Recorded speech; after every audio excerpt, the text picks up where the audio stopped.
In 2025, the United States made a bold move. It waived visa requirements for several Caribbean nations. This isn't a rumor or a conspiracy. These are real policy changes, driven by diplomacy and strategy. The US wants to strengthen its influence in the Caribbean and compete with global powers like China and Russia. But which countries were chosen? And why did the last nation surprise even the experts? Today we'll uncover the story behind these visa changes, explore each country, and reveal what it could mean for travelers, retirees, and global politics. Let's start with a country known for its calm, safe, and welcoming atmosphere, Barbados. Barbados, which the government is stable, and protests against the US are almost non-existent. Literacy is nearly perfect at 99.7%, one of the highest in the Western Hemisphere. Add safe neighborhoods, clean roads, and strong internet, and you have a country that's ideal for anyone thinking about moving abroad. I visited last year. My social security benefits went further than I expected. People were incredibly kind, and I never felt like a target. In 2020, Barbados introduced the Welcome Stamp, a 12-month visa that attracted over 2,500 Americans in its first year. Why did Barbados get visa-free access first? It's simple. They don't make waves. They avoid reporting on Chinese military deals or speaking against the US at the United Nations. Is playing nice really the price of admission if we only reward countries that never push back? And is famous for its beaches and quiet streets. But the islands are also known for a bold policy citizenship by investment. For roughly $150,000, anyone can buy a passport. There's no residency requirement, no language test, and no long waiting period. A St. Kitts passport opens doors to over 150 countries, including the European Union, and potentially the US, if visa changes take effect. So a billionaire can stroll into America with a St. Kitts passport, while retirees face endless hurdles. Supporters argue the program fuels the economy.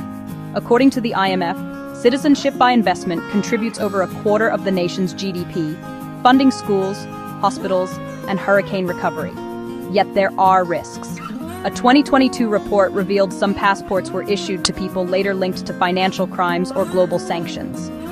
So, do ordinary citizens benefit, or is this a way for wealthy outsiders to grow richer while locals stay behind? Next, we'll visit Antigua and Barbuda, a nation that masters diplomacy with one eye on Washington and another on the rest of the world. Antigua and Barbuda has just over 100,000 residents. The nation has impressed the US through regional security cooperation, customs data sharing, and a cooperative approach to fighting drug trafficking. But insiders warn the country balances carefully, pleasing Washington while keeping ties with China and other global powers. They tell the US exactly what it wants to hear, but always hedge their bets. Like St. Kitts, Antigua also sells citizenship. Up to 30% of its national income comes from foreigners buying passports. Critics worry this could be a security weak point for US visa-free travel. Visa-free access isn't free. Laws like the CBP Clearance Expansion Act allow US agents to operate directly in Caribbean airports. Hosting American border agents is now part of the deal. From Antigua, we move to the Bahamas, a nation with a love-hate history with the United States. The Bahamas, with around 400,000 people, is just a short flight from Miami. For many Americans, it feels like a sunny backyard escape, but behind the beaches lies a complex story. The Bahamas is a major offshore financial center. In the 1990s and early 2000s, United States investigations linked local banks to money laundering. Oversight has improved, but even in 2021, questions remained about transparency. The United States relationship is a mix of trust and suspicion. The islands are easy to monitor, but still labeled a tax haven. Now, with visa-free access on the table, stakes are higher. Visa waivers are also a tool in the United States geopolitical strategy, used to compete with rivals like China. Let's head to St. Lucia, a country quietly making a name as a model student in the Caribbean. St. Lucia has around 180,000 people and has been modernizing steadily. It has reformed digital banking, passed laws for financial transparency, and joined United States-backed education programs for cybersecurity and public health. The message to Washington is clear. We are stable, we are serious, and we are on your side. Yet questions remain. Why St. Lucia and not Dominica, which also made significant progress? Experts suggest United States visa decisions often favor political alignment over pure merit. Now, we visit Grenada, a nation quietly building a reputation for reliability. Grenada has about 124,000 residents. The nation focuses on peacekeeping, education, and healthcare diplomacy. It supports United States initiatives at the United Nations, but maintains neutrality with China and Russia.